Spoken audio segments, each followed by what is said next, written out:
اب قرآن میں اور باقی ان میں فرق کیا ہے؟ قرآن کی تعریف کیا ہے، تعارف کیا ہے؟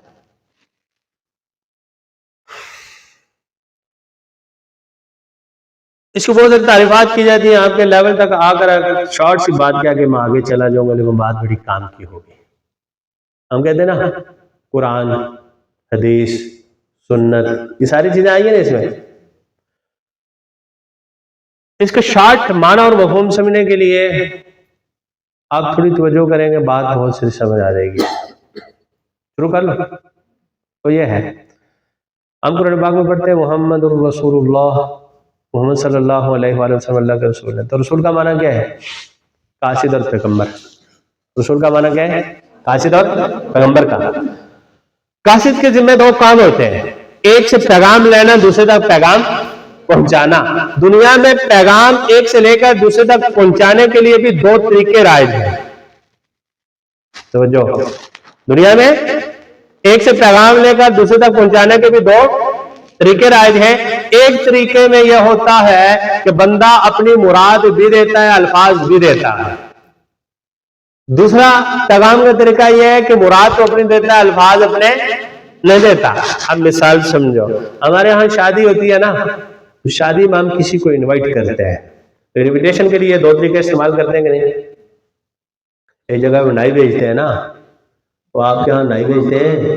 نائی بھیجتے ہیں نا.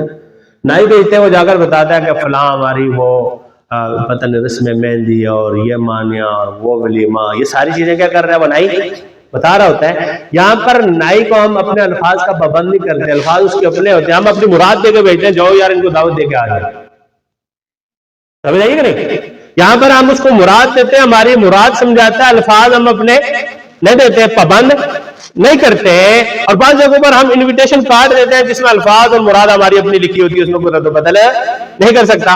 اب یہاں پر آؤ، یہاں پر الفاظ بھی اللہ کے ہوں، مراد بھی اللہ کی ہو. قرآن کہتے ہیں الفاظ پیغمبر کے ہوں، مراد رب کی ہو.